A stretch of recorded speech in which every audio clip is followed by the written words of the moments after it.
اعوذ باللہ من الشیطان الرجیم بسم اللہ الرحمن الرحیم۔ تمام دیکھتے آنکھوں اور سنتے کانوں کو جہان اردو کا سلام۔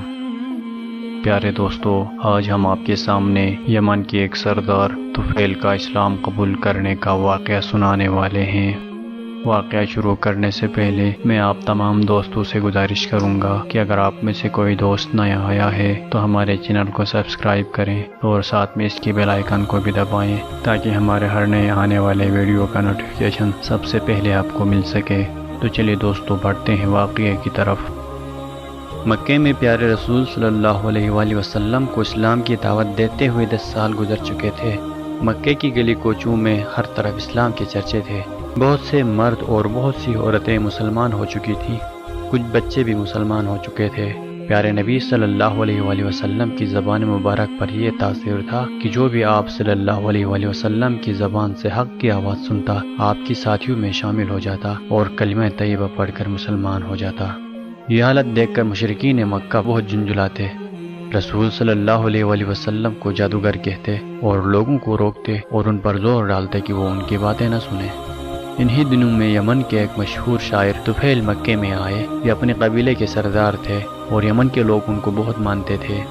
جب یہ مکہ پہنچے تو مکہ والوں نے ان کا بڑا شاندار استقبال کیا اور بڑی عزت سے پیش آئے، مگر مکہ والوں کو یہ فکر ہو گئی کہ اگر کہیں طفیل نے محمد صلی اللہ علیہ وآلہ وسلم کا کلام سن لیا تو یہ ضرور مسلمان ہو جائیں گے۔ وہ کلام ہے ہی ایسا کہ سننے والا بغیر سر لیے رہ ہی نہیں سکتا، اور پھر طفیل تو خود ایک شاعر ہیں، کلام کی اچھائی کو پرکھنے والے ہیں۔ محمد صلی اللہ علیہ وآلہ وسلم کا اونچا پراثر کلام اور پھر ان کی سیرت و اخلاق کی کشش طفیل نے اگر دیکھ لیا تو مسلمان ہو ہی جائیں گے، اور اگر یہ مسلمان ہو گیا تو ان کا پورا قبیلہ مسلمان ہو جائے گا۔ مکہ والوں کے لیے طفیل کا یہاں آنا بہت بڑا حادثہ بن گیا۔ طفیل نے ان کو بڑی فکر میں ڈال دیا۔ سب سمجھدار لوگ مل جل کر بیٹھے، آپس میں مشورہ کیا اور یہ طے کیا کہ جیسے بھی ہو طفیل کو محمد سے ملنے نہ دیا جائے۔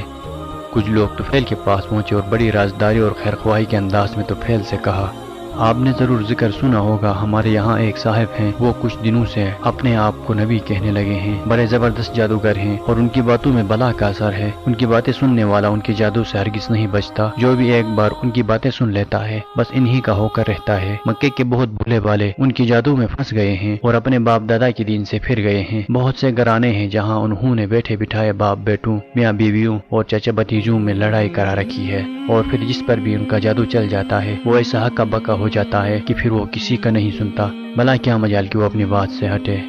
آپ کو یہ سب باتیں ہم نے اس لیے سنائی کہ آپ ہوشیار رہیں۔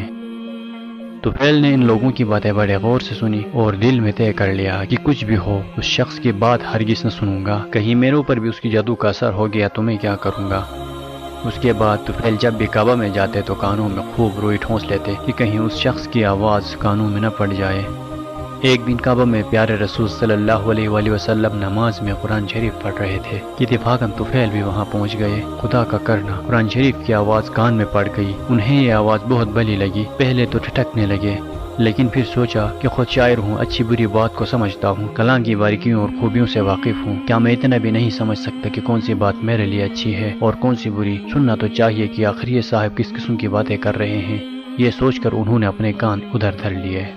پیارے رسول صلی اللہ علیہ وآلہ وسلم قرآن شریف پڑھ رہے تھے اور طفیل کا دل آہستہ آہستہ پگھل رہا تھا، ایک ایک آیت ان کے دل پر اثر کر رہی تھی۔ رسول اللہ صلی اللہ علیہ وآلہ وسلم نے تلاوت قرآن سے فارغ ہو کر نماز ختم کی اور گھر جانے لگے۔ طفیل بھی پیچھے پیچھے ہو لیے۔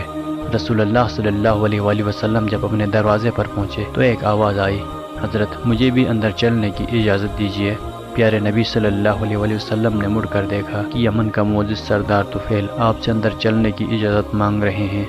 رسول اللہ صلی اللہ علیہ وآلہ وسلم بڑی عزت سے انہیں اپنے گھر میں لے گئے، اپنے پاس بٹھایا اور آنے کی وجہ پوچھی۔ طفیل نے اپنی پوری آپ بیتی سنائی۔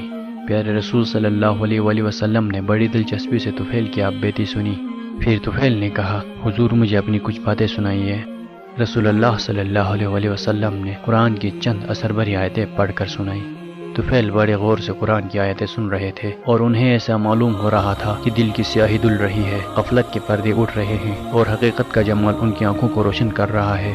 پھر رسول صلی اللہ علیہ وآلہ وسلم آیات کی تلاوت فرما چکے تو طفیل کہنے لگا، اس خدا کی قسم جس نے مجھے پیدا کیا، میں نے عرب کا ایک سے ایک اچھا کلام سنا ہے، مگر آج تک ایسا اونچا مؤثر اور پاکیزہ کلام کبھی نہیں سنا۔ یہ کلام تو سراسر ہدایت ہے، سراسر نور ہے اور سراسر انصاف ہے، اس سے منہ موڑنا ہدایت سے منہ موڑنا ہے۔ خدا کی قسم یہ کسی انسان کا کلام نہیں ہے، یہ انسانوں کے پیدا کرنے والے کا کلام ہے۔ طفیل کہے جا رہا تھا اور رسول صلی اللہ علیہ وآلہ وسلم کا دل ان کی ہدایت پر باغ باغ ہو رہا تھا۔ پھر آپ صلی اللہ علیہ وآلہ وسلم نے طفیل کو اسلام کا کلمہ پڑھایا اور ایمان کے نور سے ان کے سینے کو جگمگا دیا۔ یمن کا یہ معزز مہمان اب ایمان کی عزت بھی پا چکا تھا۔ مکہ میں داخلے کے وقت صرف دنیا کی عزت حاصل تھی، اب اسے دین کی عزت بھی حاصل ہو گئی تھی۔ جب طفیل نے یمن کو واپسی کا ارادہ کیا تو پیارے رسول صلی اللہ علیہ وآلہ وسلم سے عرض کیا، حضور میرا سینہ تو نور ایمان سے جگمگا اٹھا، لیکن میرا قبیلہ اور گھر کے لوگ تو کفر کے اندھیرے میں پھنسے ہوئے ہیں۔ یا رسول اللہ صلی اللہ علیہ وآلہ وسلم دعا فرمائیے کہ اللہ تعالیٰ انہیں بھی ایمان کی دولت بخشے۔ پیارے رسول صلی اللہ علیہ وآلہ وسلم نے دونوں ہاتھ دعا کے لیے اٹھائے، اے اللہ تو طفیل کو اسلام کا نشان بنا دے کہ اس سے لوگ اسلام کی راہ پائیں۔ ادھر طفیل ایمان کے تڑپ لے کر یمن پہنچے، بوڑھے والد سے ملاقات ہوئی۔ طفیل بولے، ابا میں کفر کے اندھیروں سے ایمان کی روشنی میں آ گیا ہوں، ابا اب میرا آپ کا کوئی رشتہ نہیں، میں مکے کے سچے رسول صلی اللہ علیہ وآلہ وسلم پر ایمان لے آیا ہوں، اب میرا رشتہ صرف اسی شخص سے ہے جو اس رسول صلی اللہ علیہ وآلہ وسلم کا کلمہ پڑھے اور اسلام کو اپنا دین مانے۔ طفیل کی یہ دل سے نکلی ہوئی باتیں سن کر والد سوچ میں پڑ گئے، اچھا ایمان میں یہ قوت ہے کہ اس سے باپ بیٹے کا رشتہ بھی ختم ہو سکتا ہے، کیا ایمان کا رشتہ باپ بیٹے کے رشتے سے زیادہ ہے؟ طفیل کا باپ سوچنے لگا اور اپنے بیٹے سے کہا، طفیل لاؤ ہمیں بھی سناؤ اس رسول کی باتیں۔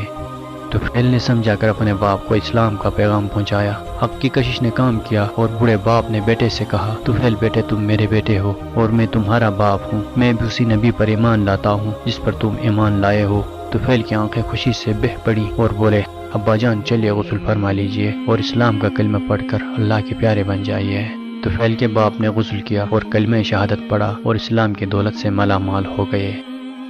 باپ کے بعد محبت کرنے والی بیوی سے ملاقات ہوئی۔ بیوی کو دیکھ کر طفیل کی آنکھوں میں محبت کے آنسو آ گئے، مگر فوراً ہی سنبھلے اور بیوی سے کہا، پیاری بیوی اب ہمارا تمہارا کیا رشتہ، میں تو مکہ والے نبی پر ایمان لا چکا ہوں اور تم ایمان کی روشنی سے محروم ہو، میں اسلام کی روشنی میں چل رہا ہوں اور تم کفر کے اندھیروں میں بھٹک رہی ہو۔ ایمان اور کفر کا کیا ساتھ، میرا رشتہ تو صرف ان لوگوں سے ہے جو خدا کی بندگی کریں جس کا کوئی شریک نہیں اور اس رسول پر ایمان لائیں جسے خدا نے ہماری ہدایت کے لیے بھیجا ہے۔ طفیل کا سربری تقریر سن کر بیوی کے دل کے دروازے بھی کھل گئے۔ حق کی کشش نے اسے بھی کھینچ لیا اور کہنے لگی، پیارے شوہر آپ میرے شوہر ہیں اور میں رہتی زندگی تک آپ کی رفاقت ہی میں رہوں گی۔ میں بھی اس خدا پر ایمان لاتی ہوں جو ساری کائنات کا خالق ہے اور ایمان لاتی ہوں اس رسول صلی اللہ علیہ وسلم پر جس پر آپ ایمان لائے۔ طفیل کا دل خوشی سے اچھل رہا تھا، ان کا چہرہ حق کی فتح پر چمک رہا تھا اور وہ یہ سوچ رہے تھے کہ کتنی کشش ہے ایمان میں۔ اسی طرح طفیل کی شکل میں دین اسلام کی کرنیں یمن تک پھیلنے لگے۔